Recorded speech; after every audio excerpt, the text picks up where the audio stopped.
और किससे ली?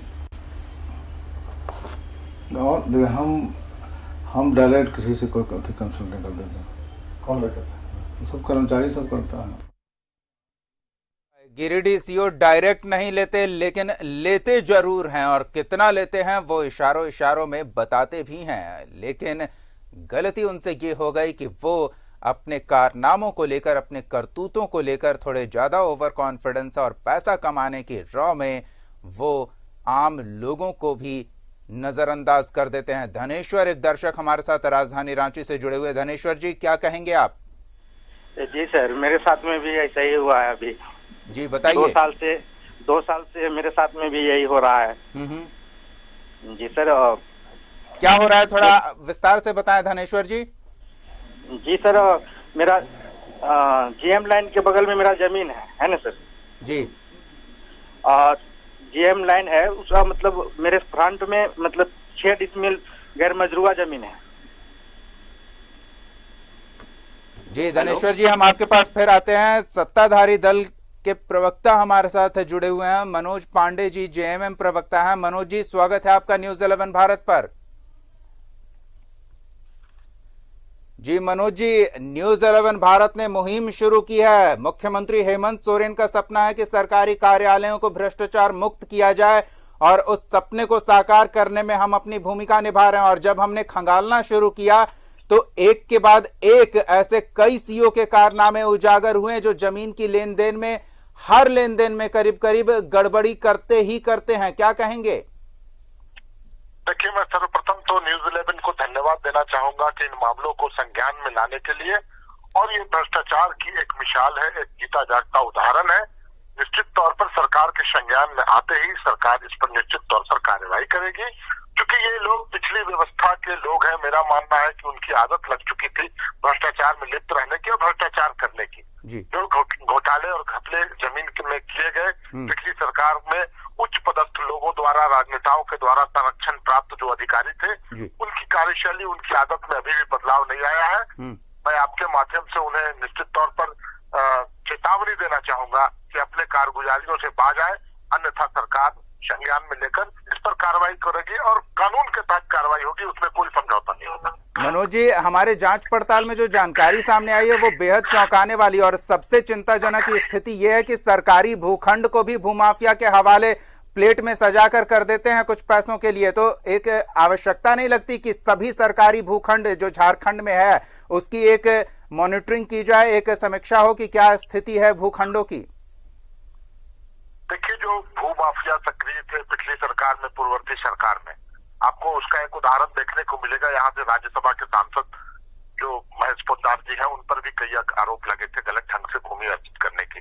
तो इस तरह की परिपाटियां चल रही थी, और जो जंग लगी हुई व्यवस्था हमें मिली थी, वो मुझे लगता है वो व्यवस्था अभी पूरी तरह से नहीं सुधर पाई है। और निश्चित तौर पर हम आगे सरकार के संज्ञान में आने पर सरकार से भी गुहार लगाएंगे कि इस पर त्वरित कार्रवाई करें। वैसे जो भ्रष्ट पदाधिकारी हैं, उन पर नकेल लगाने की जरूरत है। उन्हें अन्यत्र कहीं उन पर जो कानून, जो विभागीय कार्रवाई सुनिश्चित हो वो करनी पड़ेगी, तभी इस व्यवस्था में सुधार हो पाएगा। बिल्कुल मनोज जी, हम एक के बाद एक कई सीओ के नामों का भी खुलासा करते जा रहे हैं। हम उम्मीद जताएंगे कि सरकार ऐसे भ्रष्ट अधिकारियों पर संज्ञान ले, ये सरकार की बदनामी का कारण बन रहे हैं। बिल्कुल, जो भी भ्रष्टाचार सरकारी पदाधिकारियों द्वारा किए जाएंगे तो सरकार की छवि कहीं न कहीं धूमिल होती है। पिछली सरकार को इससे कोई वास्ता नहीं था, वो तो संरक्षण देते थे ऐसे पदाधिकारियों को। लेकिन हेमंत सोरेन की सरकार इस तरह के भ्रष्टाचार को कतई बर्दाश्त नहीं करेगी, और आपकी इस मुहिम को निश्चित तौर पर एक अंजाम मिलेगा, कार्रवाई होगी, और जो जिन लोगों का जमीन छीना गया या सरकारी जमीन की बंदरबांट की गई, इस राज्य को क्षति पहुंचाया गया, राजस्व को क्षति पहुंचाया गया, उस पर गंभीरता पूर्वक कार्रवाई होगी, मैं आपको विश्वास दिलाता हूं। चलिए, हम उम्मीद करते हैं कि आपने जो विश्वास दिलाया हमें, पार्टी और सरकार उस विश्वास पर खरा उतरेगी, और हम जिन सीओ के कारनामों का कच्चा चिट्ठा सामने ला रहे हैं उन पर कड़ी से कड़ी कार्रवाई होगी। धन्यवाद मनोज पांडे जी, अपना वक्त देने के लिए, हमारे साथ जुड़ने के लिए।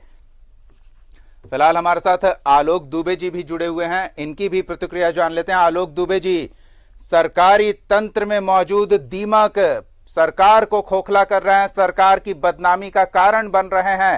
हमारे जांच में एक के बाद एक सीओ के कारनामों का खुलासा हो रहा है, इन पर कार्रवाई कब होगी? देखिए, आपकी जितनी भी प्रशंसा की जाए वो बहुत कम है, बहुत दुआएं मिलेंगी आपको। ये जो अंचल अधिकारी का कार्यालय है, भ्रष्टाचार की गंगोत्री है ये। मैं मानता हूं कि आज पूरे झारखंड के आदिवासियों के जमीन का गलत प्रकार से जो कार्रवाई हुई है, कितने लोग बेघर हो गए, माफिया जाल है, मकर जाल फैला हुआ है इसका चारों तरफ। हमारे अभी अध्यक्ष जी ने इसके निष्पादन के लिए कि आप जाइए प्रखंड में जहां कार दिवस होते हैं, जन समस्याओं को सुनिए और देखिए कि क्यों इस तरह से हो रहा है। ये अगर पूरे राज्य में सबसे बड़ा अगर किसी की जाल फैली हुई है तो अंचल अधिकारी में। मैं आपको व्यक्तिगत रूप में जितना भी धन्यवाद करूं वो बिल्कुल कम होगा। ये सबको एक एक व्यक्ति जो जिसका रहनुमा सरपरस्ती में जो ये काम होती है ना, सबके गिरेबान पर हाथ डाल के सलाखों के पीछे भेजने की आवश्यकता है। लेकिन आलोक जी, हम तो सबूत के साथ सब कुछ दिखा रहे हैं, अब तो सरकार को ही पहल करनी है।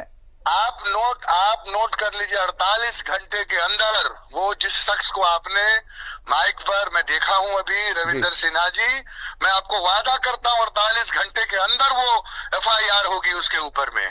उसकी हिम्मत देखिए, मैं आपको धन्यवाद फिर देता हूँ। उसकी हिम्मत देखिए कि वो सरेआम माइक पर आके बोलता है हम कर्मचारी के थ्रू पैसे लेते हैं। वाह, क्या जाल बना के बुन के रखा है। पूरा चारों तरफ हाहाकार मची हो, गैर मजरूआ जमीन हो, कहीं रास्ता नहीं है तो रास्ता बना दिया, कहीं घर नहीं है, जितनी भी नदियां तालाब सारे बिक चुके।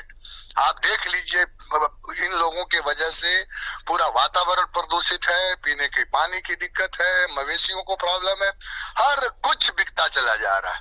और इनके चारों तरफ दलाल बैठे हुए हैं जिसे आप भू माफिया कहते हैं। इन भू माफियाओं की वजह से लॉ एंड ऑर्डर के प्रॉब्लम क्रिएट होते हैं। कई बार आप देखेंगे कि जो है वो सांप्रदायिक रूप ले लेते हैं इन जमीन के कारोबारियों की वजह से। और इस सबका अगर कोई सरपरस्ती करता है तो सर्किल ऑफिसर, अंचला अधिकारी, BDO, इन लोगों की इतनी व्यापक जो है, कोई डर नहीं है इनके ऊपर। उनको मालूम है कोई कुछ नहीं कर सकता मुझे। बिल्कुल, ये जानते हैं कि मैं इतना ताकतवर हूं कि मुझे कोई कुछ नहीं बिगाड़ सकता है। बिल्कुल। और रविंद्र सिन्हा गिरिडीह सीओ जो हैं आलोक जी, इनके निर्भीक होने की एक वजह ये भी है कि ये हाल फिलहाल में रिटायर भी होने वाले हैं, तो इन्हें लगता है कि एक बार रिटायर हो गए तो सरकारी व्यवस्था से हम बाहर हो जाएंगे और कोई कार्रवाई नहीं होगी हम पे। हाँ, ये रिटायरमेंट के समय के जो अधिकारी होते हैं, रविंद्र सिन्हा जी जैसे लोग, ये समझते हैं कि हमारे लिए बहुत ही अनमोल समय है, साल 2 साल का। इस अनमोल समय को जितना हम इकट्ठा कर सकते हैं, धन अर्जित कर सकते हैं, वो कर लें। लेकिन आपने जो ये इनके दिखाए हैं, इनके सारे जो रिटायरमेंट के बाद सुविधाएं मिलती हैं, वो सब सुविधाओं को रोकने की मांग करेंगे हम बतौर पार्टी। और मैं आज ही आपको वादा करता हूं कि हम अपने प्रदेश अध्यक्ष जी से के थ्रू इस पर कार्रवाई, कानूनी कार्रवाई होनी चाहिए। कार्रवाई क्या हटा दिया खत्म हो गए, वो नहीं। ये तो सबसे बड़े चोर हैं, बेईमान हैं, जो दीमक की तरह पूरे राज्य को खाते चले जा रहे हैं। ऐसे लोगों पर तो सीधा कहा। और आप सुन लीजिए, अगर 2-4 लोगों के ऊपर कानूनी कार्रवाई जब तक नहीं होगी तब तक जो है इनका मन जो है इसी तरह पता मालूम रहेगा क्या होगी। हम सस्पेंड हो जाएंगे, फिर 6 महीने के बाद फिर हम वापस चले आएंगे। तो ये जो सिस्टम इन लोगों ने अपनाया हुआ है, कई लोगों को तो मैंने देखा कि पिछले सरकार के दौरान, लेकिन अब हमारी है, हम उस पर नहीं बहस करेंगे, लेकिन मैंने देखा कि सस्पेंड हुआ 3 महीने के लिए, फिर 3 महीने के बाद आके चलाया, 6 महीना के अंदर फिर पूरा जितने भी जमीन है ज्यादा। कई लोगों को मैंने देखा रोते हुए, बिलखते हुए, ऑफिस में आते हुए, मेरा इतना जमीन सीओ ने ऐसा कर दिया, मेरा इतना पारिवारिक जमीन वर्षों से उसका चला रहा, खतियान, रोते हुए भी। खतियान रहते हुए भी वो जमीन किसकी हो गई पता नहीं है उसको। जब पता चला कि वो पूरा बाउंड्री वॉल हो रहा है, गरीब आदमी अपने जमीन की सुरक्षा करने के लिए घूमता चला जाता है, लेकिन उसकी कोई सुनने वाला नहीं होता। बिल्कुल। तो मेरे हिसाब से ये जो रविंद्र सिन्हा जी को आपने दिखाया है, इन रविंद्र सिन्हा जी को सलाखों के पीछे भेजना ये हमारी नैतिक जिम्मेदारी है, जिसने सरेआम ये कबूल करने की किया है कि हाँ हम कर्मचारियों के द्वारा पैसे लेते हैं। तो पैसा लेने वाला आदमी, जमीन को बेचने वाला आदमी, आदिवासियों भोले भाले लोगों के जमीन के साथ इस तरह से करने वाले व्यक्ति का असली जगह जो है वो जेल की सलाखों के पीछे में। बिल्कुल। और इन लोगों के सॉफ्ट टारगेट पर सरकारी भूखंड ही होता है, क्योंकि उसकी आवश्यकता जब तक सरकार को नहीं होती वो फाइलें दफ्तरों में ऐसे ही मौजूद रहती है, और जब आवश्यकता होती है तो पता चलता है कि सरकारी भूखंड भी भूमाफिया के हवाले कर दिया गया। तो ऐसे पूरे मामलों की भी जांच आवश्यक है। बिल्कुल सही कहा आपने। आपको मालूम भी नहीं रहती है सरकार को कि हमारी जमीन कहाँ कहाँ पर है, लेकिन ये जो सीईओ हैं या इनके जो भूमाफिया इनको मालूम रहती है कि कौन सी जमीन सरकारी है, कौन सी जमीन गैर मजरूआ है, कौन सी हटकट्टी है, कौन सी कई प्रकार के जमीन होते हैं। उतना तो मैं जमीन का कारोबारी हूँ नहीं, लेकिन कई प्रकार के जमीन होते हैं। ये जमीनों के इनको मालूम होते हैं सर्किल अफसर को और उनके पूरे कर्मचारियों को। तो आप कई बार देखेंगे कि ये पूरी फाइल ले जा करके अब ऊपर सेक्रेटरी तक वहां तक ले जा करके फिर उसका पूरा रास्ता बना के, और एक बड़ा भूखंड जिसकी आप कल्पना भी नहीं कर सकते हैं कि वो प्रॉपर्टी करोड़ों की है, लेकिन अगर आप देखेंगे उस प्रॉपर्टी का मालिक कौन है, तो उस प्रॉपर्टी का मालिक ऐसा व्यक्ति है जिसके तन पर कपड़े नहीं है, खाने को भोजन नहीं है, लेकिन वो अरबों का मालिक है और वो जमीन कोई और उसका इस्तेमाल कर रहा है। तो ये जो व्यवस्था बनी हुई है यहाँ पर झारखंड के अंदर में पिछले 19 वर्षों में, मैं समझता हूँ व्यक्तिगत रूप में, पार्टी के रूप में, ये काम अगर हमने रोक दिया तो इस राज्य के लोगों के लिए बहुत बड़ा पुण्य का काम होगा कि कैसे लोगों की जमीनों का इस तरह से बेजा इस्तेमाल होता रहा है। और जो है यहाँ तक कि आप कहीं देखेंगे कई बाहर के लोग यहाँ पर आते हैं, अगर आप कहेंगे कि राज्य का विकास क्या हुआ, तो यही विकास इन लोग मानते हैं कि किस तरह से जमीनों पर बड़े मॉल्स बना लिया, व्यवसाय कर लिया, और व्यवसायीकरण को ही ये भाजपा के लोग कहते रहे कि डेवलपमेंट हुआ। आप बिल्डिंग से और मार्केट कॉम्प्लेक्स से आप अगर डेवलपमेंट की बात सोचते हैं तो ये बिल्कुल गलत है। और इस पूरे शहर में, झारखंड के हर कोने में, गिरिडीह भी मैं गया हूँ, बगोदर इलाके में भी, वो पूरी की पूरी जमीन आप देखेंगे तो किस तरह से महल का रूप ले लिया, मॉल्स का रूप ले लिया, सिनेमा हॉल का रूप ले लिया, बड़े बड़े कॉम्प्लेक्स बन गए, मार्केट बन गए। उस मार्केट का असली हकदार जिसको होना चाहिए था वो नहीं है। वो कौन है? सीईओ का रिश्तेदार है। आप देखेंगे अगर तह में जाएंगे तो जिस रविंद्र सिन्हा जी को आपने बताया है, उस रविंद्र सिन्हा के कई रिश्तेदार होंगे जो गिरिडीह के जमीन के बड़े बड़े मालिक होंगे और उनके मॉल्स चल रहे होंगे। इनके नाम पर अचल संपत्ति होगी कितनी, मैं जानता हूँ अच्छी तरह से लोगों को। आलोक जी, तो आपने भरोसा दिलाया 48 घंटे में कार्रवाई होगी, एफआईआर होगी। ये आदमी का पकड़ के इसको भेजना ही पड़ेगा।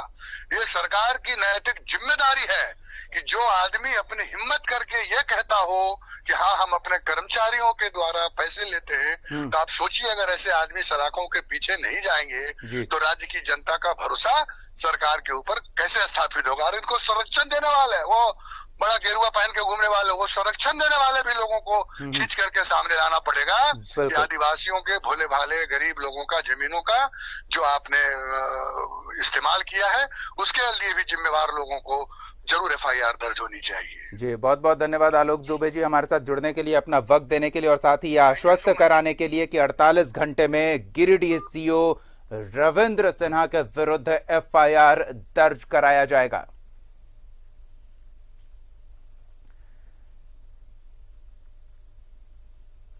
तो सीईओ साहब का कारनामा एक बार फिर से हम आपको दिखाते सुनाते हैं कि आखिर क्यों सीईओ साहब को लेकर पूरे सूबे में खलबली मची हुई है, और खास तौर पर गिरिडीह सीईओ रविंद्र सिन्हा जिनसे जुड़े मामलों को लेकर एफआईआर दर्ज कराने का आश्वासन सत्ताधारी दल के सहयोगियों ने दिया है, प्रवक्ता ने दिया है। सुनिए गिरिडीह सीईओ का कच्चा चिट्ठा न्यूज़ 11 भारत के कैमरे के सामने खुलासा करते हुए। माखन का हम थोड़ी ले डायरेक्ट कर्मचारी सब दिया किया सब। कितना लिया? वो कितना लिया तो बताता नहीं। आपको कितना मिला?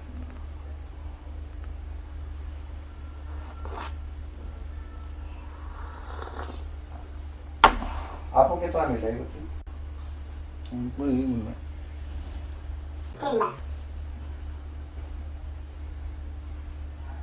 3 लाख में बन गए? कोई काम था होगा, कोई काम था तो रद्द हो गया वहाँ से। और किससे ली? और देखिए हम डायरेक्ट किसी से कोई कंसल्टेंट कर देते हैं। कौन लेता था? सब कर्मचारी सब करता है। हम आखिर से हम थोड़ी ले, डायरेक्ट कर्मचारी सब दिया किया है सब। कितना लिया? वो कितना लिया तो बताता नहीं। आपको कितना मिला?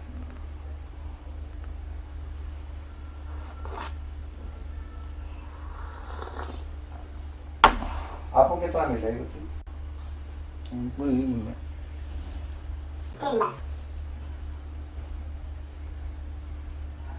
3 लाख में बन गए?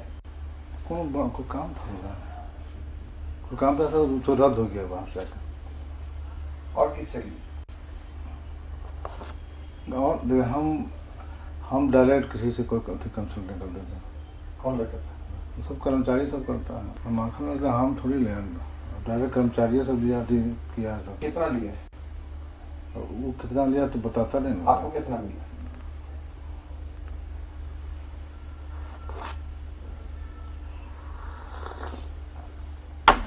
आपको कितना मिला है? हमको यही मिला।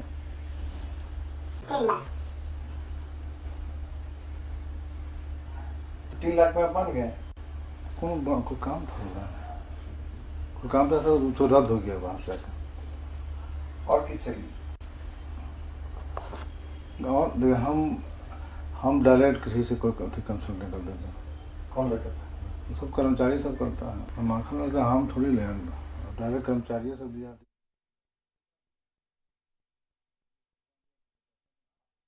साहब का कच्चा चिट्ठा न्यूज़ 11 भारत पर उजागर हो चुका है और हम आपको बता दें कि हमारे साथ सत्ताधारी दल के सहयोगी जुड़े हुए थे, प्रवक्ता जुड़े हुए थे और उन्होंने हमें आश्वस्त कराया है कि न्यूज़ 11 भारत के इस खुलासे के बाद गिरिडीह सीओ रविंद्र सिन्हा पर 48 घंटे के भीतर एफआईआर दर्ज करवाई जाएगी और जितनी संपत्ति इन्होंने अर्जित की है, जो दूसरों की हकमारी करके अर्जित की गई है, नियम कानून को दरकिनार कर अर्जित की गई है, वो सारी संपत्ति सरकार वापस लेगी। पूरा कारनामा गिरिडीह सीओ का रिपोर्ट दिखाते हैं आपको, देखिए ये रिपोर्ट।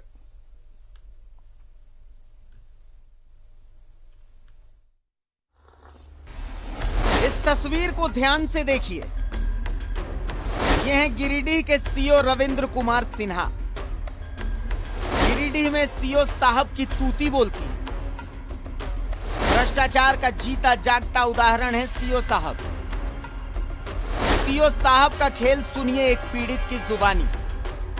मैगजीन में मेरा जमीन है 8 एकड़ 58 डिसमिल, खाता नंबर 6, प्लॉट नंबर 391, 392, 393, जो पूर्वजों को हमारे दादाजी के नाम से बंदोबस्त के अनुसार से प्राप्त हुआ है, जो कि मेरा अंचल में भी मेरा रजिस्टर 2 पर मेरा एंट्री भी चल रहा है। मेरे पास में रसीद है सब। झारखंड का रसीद, मैंने बिहार का रसीद कटाया हूँ, झारखंड का रसीद हम लोग नहीं कटा सके, हम लोग गरीब है, पैसे हम लोग पास में नहीं है। अंचल जाते हैं तो सीओ बहुत पैसा की डिमांड करता है, जो हम लोग पास पूरा नहीं कर सकते, उसी के कारण से नहीं हो रहा। आज लड़ाई हम तो लड़िए रहे हैं। आपके जमीन पर अभी कौन दावा जता रहा है? मेरा जमीन पर अभी दावा दिखा रहा है मक्खनलाल जी। सीओ साहब ने इस जमीन के एवज में कार भी ली है। के फेवर में करने के लिए 18 लाख रुपए, जो कि एक नया गाड़ी भी सीओ साहब को खरीद के गिफ्ट में दिया गया, जलान दिए है वो दिया। देखिए है गाड़ी है, क्या बोलते हैं, अभी नया को सादा रंग की गाड़ी निकला हुआ है, एक सीबी ने क्या बोलता है। अब दूसरे पीड़ित को भी सुन लीजिए। मौजा बोड़ो, खाता 7, प्लॉट 733, रकबा 25 डिसमिल की खरीद किया। खरीदगी पश्चात मैंने अंचल में जमाबंदी कायम कराया। जमाबंदी पश्चात रसीद निर्गत की हुआ। रसीद निर्गत पश्चात मैंने सीमांकन कराया। सीमांकन पश्चात अंचल अधिकारी रविंद्र कुमार सिन्हा द्वारा एलपीसी निर्गत की गई। काफ़ी समय बीत जाने के बाद उस जमीन पर अंचल अधिकारी कर्मचारी गौतम कुमार द्वारा एक फर्जी आदमी को खड़ा किया गया। रसीद संख्या 148030 के आधार पर फर्जी रसीद को ऑनलाइन जमाबंदी चढ़ा करके उनका ऑनलाइन रसीद भी निर्गत कर दिया। हमारे पास लगातार शिकायत आ रही थी कि सीओ रविंद्र कुमार सिन्हा गिरिडीह के लोगों से बात तक नहीं करते। अगर आप किसी काम से अंचल कार्यालय जाएंगे तो सीओ साहब आपको इसलिए मिलने का वक्त नहीं देंगे क्योंकि आपके पास गुलाबी पत्तियां नहीं होंगी। खैर, हमने अपनी पड़ताल शुरू की, जिसके बाद एक के बाद एक मामले सामने आते गए और अब सुनिए फिर हुआ क्या। इशारों में सीओ साहब के भ्रष्टाचार का सबूत देख लीजिए।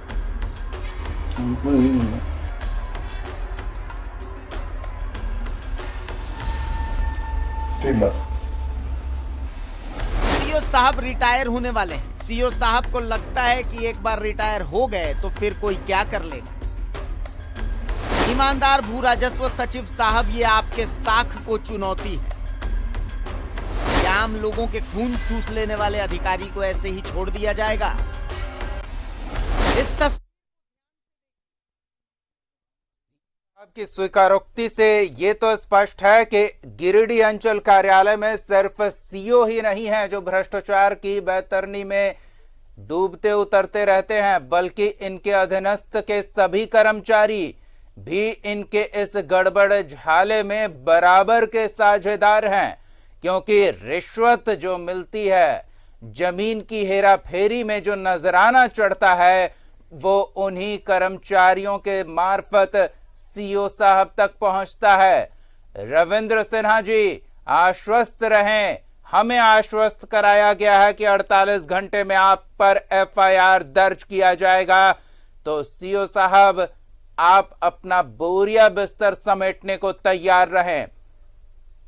जिस आराम से आप नियम कानून को दरकिनार कर दस्तावेजों को नजरअंदाज कर खुलेआम रिश्वत लेने की बात स्वीकार करते पकड़े गए हैं, इसके बाद तो आपका बोरिया बिस्तर बंधना तय है। और सिर्फ आप ही नहीं, आपकी स्वीकारोक्ति से यह भी स्पष्ट हो चुका है कि गिरिडीह अंचल कार्यालय में कार्यरत आपके अधीनस्थ कर्मचारी भी आपके इस भ्रष्टाचार की वैतरणी में खूब गोते लगाते हैं।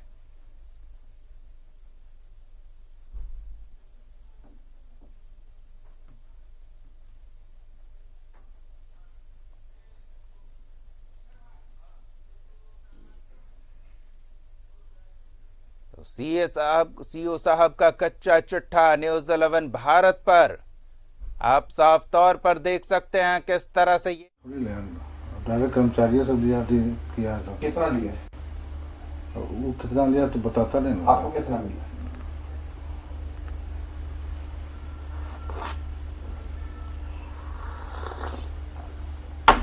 आपको कितना मिला?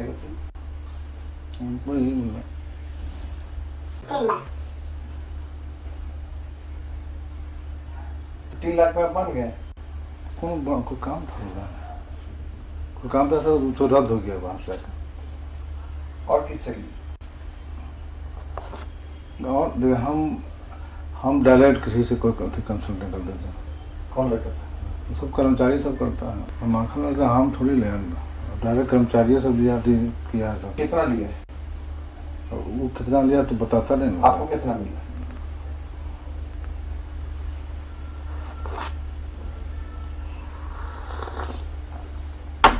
आपको कितना मिला?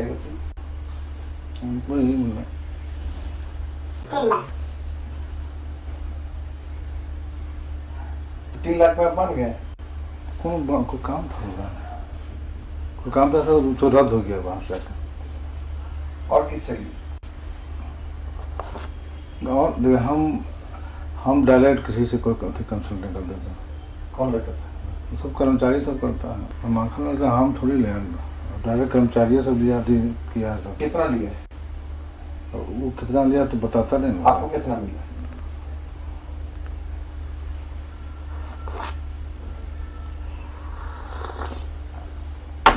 आपको कितना मिला?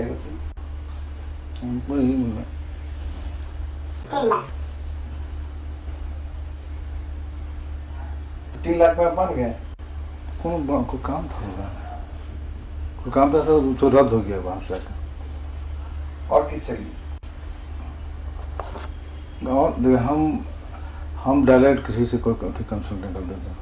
कौन लेता था? सब कर्मचारी सब करता है। हम आखिर से हम थोड़ी ले, डायरेक्ट कर्मचारी सब लिया किया सब। कितना लिया? वो कितना लिया तो बताता नहीं। आपको कितना मिला?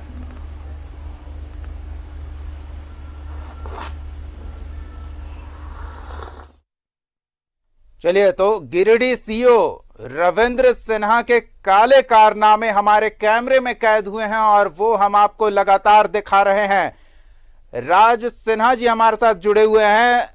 राज सिन्हा जी धनबाद विधायक हैं, बहुत बहुत स्वागत है आपका न्यूज 11 भारत में। राज सिन्हा जी, सबसे पहले तो आपकी जानकारी में हम इस बात को लाएं कि हम लगातार सीओ रविंद्र सिन्हा से संपर्क करने की कोशिश कर रहे हैं, उनका मोबाइल ऑफ है। अब जिस तरह से खुलासा हुआ है कि वो अपने अधीनस्थों के जरिए नजराना लेते हैं, तो शायद डायरेक्ट बात भी नहीं करते होंगे किसी से।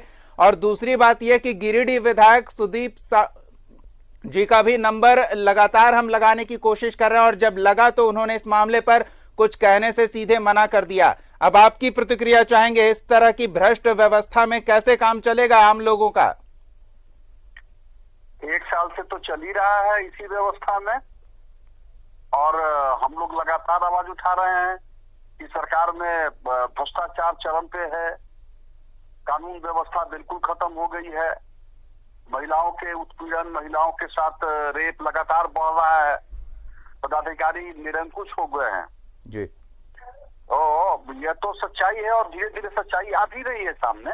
बिल्कुल, हम एक एक कर सच्चाई ला रहे हैं, लेकिन राज सिन्हा जी हमें यह भी भरोसा दिलाया गया है, सत्ताधारी दल के प्रवक्ता ने आश्वस्त कराया है कि 48 घंटे में रविंद्र सिन्हा के विरुद्ध FIR दर्ज कराया जाएगा। न्यूज 11 भारत ने जो खुलासा किया है उसके बाद बिल्कुल इस प्रकार के अगर हम स्वागत करते हैं इसको विस्तृत।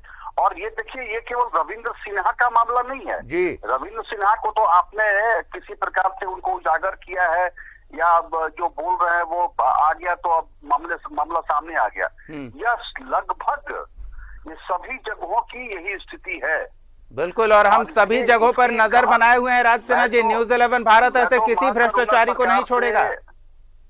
यह गहन जिसकी जांच होनी चाहिए। बिल्कुल। और ये कितना दिन में म्यूटेशन ऑनलाइन हो रहा है, कितने कितने दिन से पेंडिंग है, ऐसे बहुत से उदाहरण है जी।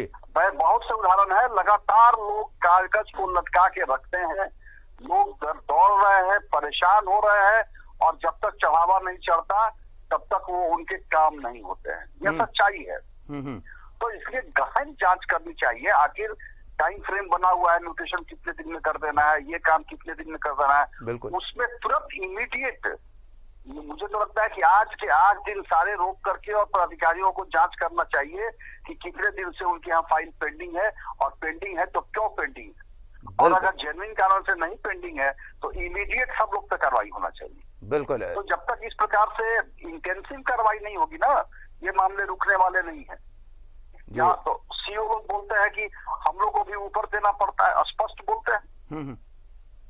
तो ये तमाम सब जगह की यही हालत है ना, भ्रष्टाचार बोले चरम पे है, किसी को कोई मतलब नहीं है। और इसलिए मैं व्यक्तिगत रूप से हेमंत सोरेन जी की तारीफ करता हूँ, लेकिन यह निश्चित रूप से है कि उनके शासनकाल में कंट्रोल बिल्कुल खत्म हो गया है।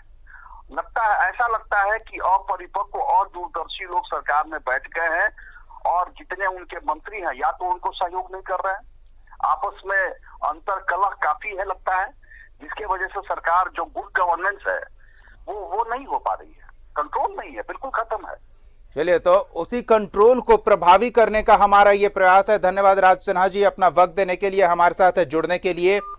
तो हम उम्मीद करते हैं कि सरकार नकेल जरूर कसेगी, देवघर सीओ का काला कारनामा हम सबके सामने लेकर आए, राजधानी के अंचलों में तैनात सीओ के काले कारनामों का हमने खुलासा किया और इस बार बारी है गिरिडीह की।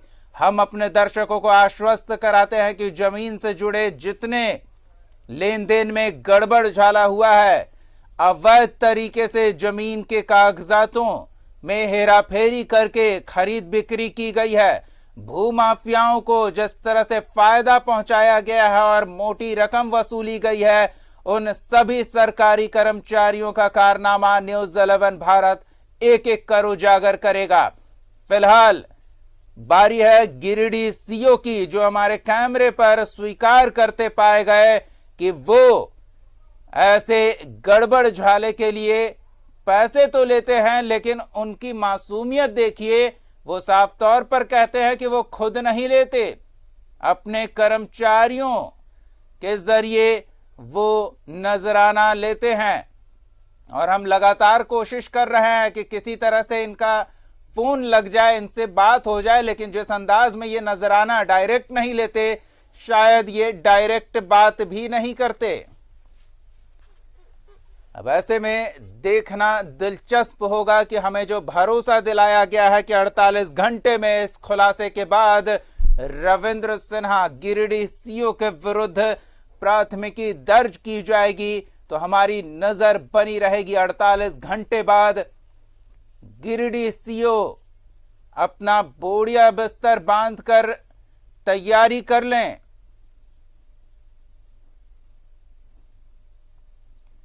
इशारों इशारों में लेन देन की बात कर लेते हैं गिरिडीह सीओ। काफी समझदार हैं, बोलने से बचते हैं और डायरेक्ट लेने से भी बचते हैं, लेकिन गिरिडीह सीओ के इस समझदारी से उनके अधीनस्थ कर्मचारियों के उनके गड़बड़ झाले में संलिप्त होने का खुलासा भी होता है। गिरिडीह से एक दर्शक नौशाद जुड़े हुए हैं। नौशाद जी, क्या कहेंगे, क्या समस्या है? हाँ सर, ये तो आप लोग बहुत अच्छा काम कर रहे हैं और आए दिन हम भी गिरिडीह प्रखंड मुख्यालय में प्रखंड मुख्यालय जो सीओ साहब का ऑफिस है उसके बाहर में कर्मचारी का अलग ऑफिस बना हुआ है सर। और वहाँ से मतलब आपको कोई काम है तो कोई कर्मचारी आपको वहाँ पर नहीं मिलेगा ऑफिस में।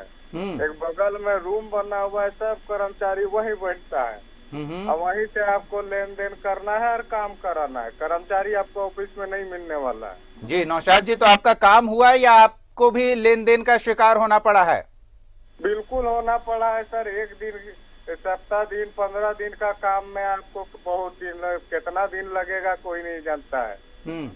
क्या काम कराने गए थे आप और क्या कुछ हुआ? हम चाहेंगे आप हमारे सभी दर्शकों को भी बताएं गिरिडीह सीओ का कारनामा और उनके कार्यालय में जो पहुंचता है उन्हें किस तरह से परेशानियों का सामना करना पड़ता है। नौशाद जी, पूरी बात बताएं। नाम चढ़ाना वाला था सर, नाम में थोड़ा सा करेक्शन था। तो हम गए वहाँ पर तो कागज इधर उधर चल रहा था। फिर बाद में जो बगल का ऑफिस है वहाँ पर गए तो वहाँ बिचौलिया मिला, उससे बात किए तो वो बोला इतना भैया पैसा लगेगा 8,000। कौन बोला ये? सीओ साहब बोले या उनके कर्मचारियों ने बताया? नहीं, कर्मचारी भी नहीं बोले, सीओ साहब भी नहीं बोले, कोई बीच का बिचौलिया था ना, वही। अच्छा। और उसके बाद उनसे बात किए, पैसा भी दे दिए काम कराने के नाम पर। और उसके बाद 8 से 16 भी हो गया। तो इस तरह का चलता रहता है सर आए दिन। एक मेरा बच्ची का ओबीसी बनवाना था, कर्मचारी साहब को खोजते रहे, लास्ट में तत्काल में भैया प्रयास करके फिर बनवाए। तो इस तरह का समस्या होता है।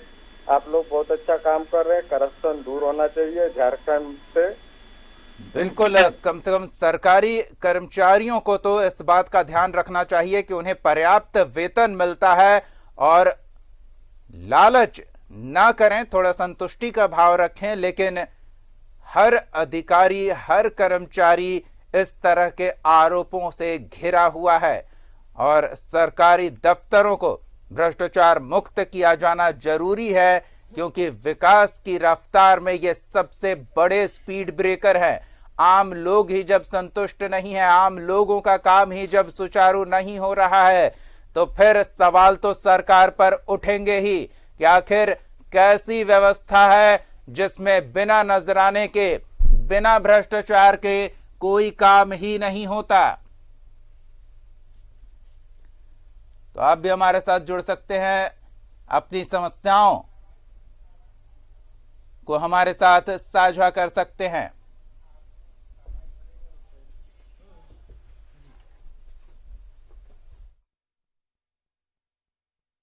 हमारे साथ मंत्री आलमगीर आलम जी जुड़े हुए हैं। मंत्री आलमगीर आलम जी, स्वागत है आपका न्यूज 11 भारत पर। आलमगीर आलम जी, बड़ी समस्या है। मुख्यमंत्री हेमंत सोरेन कोशिश कर रहे हैं, पूरी सरकार ये कोशिश कर रही है कि सरकारी कार्यालयों को भ्रष्टाचार मुक्त किया जाए, लेकिन हमारे जांच में जो खुलासा हो रहा है खासतौर पर जमीन की लेन देन को लेकर, और गिरिडीह जब हम पहुंचे सीओ कार्यालय तो वहां सीओ साहब तो खुलेआम रिश्वत मांगते और अपनी रेट की जानकारी देते, और ये भी बताते सामने आ चुके हैं कि वो खुद डायरेक्ट नहीं लेते, अपने कर्मचारियों से लेते हैं। मगर मतलब पूरी व्यवस्था गिरिडीह सीओ कार्यालय में नजराना दिए बिना काम होता ही नहीं है, क्या कहेंगे? निश्चित तौर पर ये संज्ञान में बात आई है, वैसे दोषी पदाधिकारी पर कार्रवाई होगी। खुलेआम रिश्वत लेना और सरकार ऑफिस में बैठकर तय करना ये गलत है, और जैसे संज्ञान में आया है सरकार इस पर निर्णय लेगी और उस पर कार्रवाई होगी। जी आलमगीर आलम जी, परेशानी लोगों को सरकारी कार्यालय में होती है, लेकिन वो कोसते सरकार को हैं, इससे बचाव आवश्यक है। निश्चित तौर पर बचाव जनता के लिए ही सरकार बनी है, और जनता की तकलीफ नहीं हो और सहज स्थिति में उसका काम बने, यही अब सरकार की कोशिश रहती है। वैसे दोषी पदाधिकारी को चिन्हित करके उस पर कार्रवाई की जाएगी। हम लगातार वैसे पदाधिकारियों को चिन्हित कर अपने चैनल के माध्यम से सबके सामने ला रहे हैं, तो अब जो ऐसे भ्रष्टाचारी हैं, देवघर सीओ तो सबके संज्ञान में मामला है ही, हमारे खुलासे के बाद उन पर गाज गिरी है। रांची के भी 2 सीओ के भ्रष्टाचरण को हम उजागर कर चुके हैं, और गिरिडीह सीओ के भ्रष्टाचार को हम सबके सामने ला रहे हैं टेलीविजन स्क्रीन के माध्यम से। हम उम्मीद करते हैं आलमगीर आलम जी, सरकार त्वरित कार्रवाई करेगी। निश्चित त्वरित कार्रवाई करेगी, और अगर दोषी होते हैं, अगर मिलता है तो निश्चित उस पर कार्रवाई होगी। जी धन्यवाद आलमगीर आलम जी, हमें भरोसा दिलाने के लिए कि सरकार का इकबाल बुलंद रहेगा और अधिकारियों के नाफरमानी की वजह से, नाकारेपन की वजह से और भ्रष्ट आचरण की वजह से सरकार की भद नहीं पिटेगी। धन्यवाद आलमगीर आलम जी अपना वक्त देने के लिए। जी तो भरोसा दिलाया गया कि न्यूज 11 भारत के खुलासे के बाद ऐसे भ्रष्टाचारियों का बोरिया बिस्तर जरूर बंध जाएगा। हम आपको बार बार बता रहे हैं कि हम लगातार कोशिश कर रहे हैं कि गिरिडीह सीओ रविंद्र सिन्हा से एक बार संपर्क हो जाए।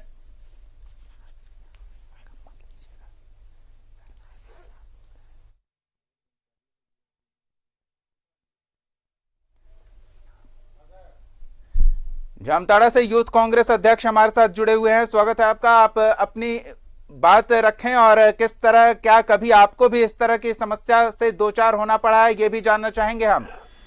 सबसे पहले मैं न्यूज 11 को धन्यवाद देना चाहता हूं जी, क्योंकि आपके माध्यम से पहले भी जामताड़ा स्वास्थ्य विभाग के लिए मैंने वार्ता किया था, जिसके कारण आज हमारा स्वास्थ्य विभाग जामताड़ा में लगभग बहुत ही अच्छे है।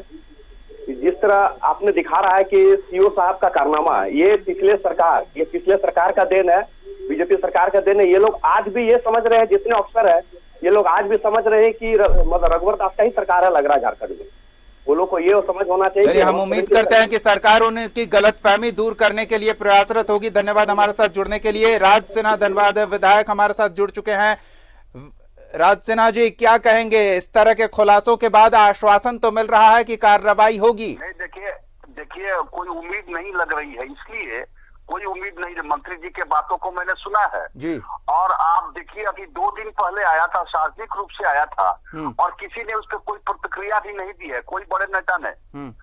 फुरकान अंसारी जी जो कांग्रेस पार्टी के बड़े नेता हैं, उन्होंने स्पष्ट रूप से कहा कि सारे मंत्री जो हैं वो उनके प्रभारी आरपीएन सिंह जी को पैसा पहुंचाते हैं। तो अब समझ में आ गया कि ये पैसा कहाँ से जाता है। और मैंने जिन बातों को कहा है कि ये सारे नीचे से लेके ऊपर तक पदाधिकारियों के माध्यम होते हुए सरकार में बैठे मंत्रियों तक जा रही है बातें, पैसे जो है जा रहे हैं, तो ये अब सच्चाई आ गया ना। यही पैसे जो है वो सारे मंत्री अपने अपने विभाग से वसूल करके और वो ऊपर पहुंचा रहे हैं नेतृत्व को। इसलिए ये जो फुरकान अंसारी जी जिन बातों की इशारा किया था, और देखिए कोई बड़ा नेता ने उनका काट भी नहीं किया, ना उन पर कोई, तो ऐसे ये सच्चाई सामने आ गया। इसी प्रकार से लाखों लाख सीओ, बीडीओ, कर्मचारी, डीसी पदाधिकारियों के माध्यम से होते हुए बड़े बड़े नेताओं तक जा रहा है ऊपर कांग्रेस पार्टी के। और अब पता नहीं मुख्यमंत्री जी के संज्ञान में ये बातें हैं कि नहीं है, मैं नहीं जानता, लेकिन यह सच्चाई आज सामने आ गई। जी राज सिन्हा जी, जिस तरह से आप गंभीर आरोप लगा रहे हैं, अगर ऐसा कुछ है भी तो विपक्ष की तो भूमिका बनती है, विपक्ष की जिम्मेदारी बनती है कि कहीं अगर चूक हो तो उस चूक को उजागर करें, कहीं गड़बड़ी हो तो उस गड़बड़ी को दुरुस्त करने के लिए बात संज्ञान में सरकार के लाएं। नहीं, बिल्कुल हम लोग तो ला रहे हैं लगातार। आप देखिए अभी पिछले महीने में 2-2 बार हम लोगों ने धरना दिया। हमारी महिला बहनें लगातार राजभवन के सामने धरना दे रही हैं। हम लगातार मुख्यमंत्री जी तक बात, कई बार मैंने मिलकर खुद मुख्यमंत्री से बातें की है, तो ये सरकार के संज्ञान में ला रहे हैं। अब सरकार इस पे, इसीलिए मैंने कहा कि इनके अंदर अंतर्कला है। या नहीं चाहते हैं कि हेमंत सरकार जनता में अच्छा छाप छोड़े, और इसीलिए मुख्यमंत्री कुछ करना भी चाहते हैं तो उनके जितने मंत्री हैं वो सब अपना अपना अलग अलग राह पलाल पर रहे हैं और अलग अलग काम कर रहे हैं, और वसूली तो जम के चल रहा है। हर जो जिस जगह पे है उसी में वसूली चल रहा है जी। तो फिर इस वसूली के खिलाफ भी मोर्चा क्यों ना खोला जाए राज सिन्हा जी? अब बिल्कुल बिल्कुल खोलेगी, पार्टी चिंतित है, बिल्कुल हम मोर्चा खोलने वाले हैं। और ऐसे भ्रष्टाचारियों के खिलाफ, ऐसा जो लगातार क्राइम बढ़ रहा है, जो कानून व्यवस्था गिरती जा रही है, भ्रष्टाचार चरम पे आ गया है, विकास के सारे कार्य ठप हो गए हैं, और इसके खिलाफ भाजपा जोरदार आंदोलन करेगी। हम सड़क से लेके सदन तक, सड़क से सदन तक इस मामले को रखेंगे और चैन से नहीं बचने देंगे इस सरकार को। झारखंड की पहचान है जल, जंगल, जमीन। जंगल में किस तरह से अवैध खनन हो रहा है, अवैध कटाई हो रही है, ये हम देख रहे हैं। जमीन किस तरह से बेच दिया जा रहा है, ये भी देख रहे हैं। तो झारखंड के अस्तित्व पर सवाल है। पूरे पहाड़ के पहाड़ साफ हो रहे हैं जी। मैंने इस बात को रखा है, अभी प्रदेश स्तर पे रखा है। पर्यावरण कैसे दूषित हो रहा है, कैसे सारे तालाब और नदी को घेर घेर करके, उसके कैचमेंट एरिया को घेर घेर के लोग बिल्डिंग बना रहे हैं। सामने हमने धनबाद में खुद एक दिन नगर आयुक्त को फोन करके कहा, कल तक तालाब देख रहे थे, आज वहां बिल्डिंग बन रहा है। तो इस प्रकार से खुली छूट मिल गई है ना। जल, जंगल, जमीन के अपने आप को कहते हैं कि हम उसकी सरकार है, और सबसे ज्यादा जल, जंगल, जमीन की लूट इस सरकार के अंदर हो रही है। ये सच्चाई देखने वाली बात है, कोई छुपा हुआ नहीं है। कोई फॉरेस्ट को आगे बढ़ाने में बिल्कुल सरकार नाकाम है। वृक्षारोपण कम हो गया, इनके कर्मचारी जो रिटायर भी करने वाले हैं उनकी बहाली नहीं हो रही है। तो विधायक जी, वक्त का अभाव है, हमारे पास बाध्यता भी है। राज सिन्हा जी, आपने भरोसा दिलाया है कि आप जरूर आंदोलन करेंगे और सरकार के संज्ञान में इस तरह के भ्रष्टाचारण वाले मामलों को लाएंगे ताकि सरकार त्वरित कार्रवाई करे, तेजी से कार्रवाई करे। बहुत बहुत धन्यवाद राज सिन्हा जी, अपना वक्त देने के लिए, हमारे साथ जुड़ने के लिए।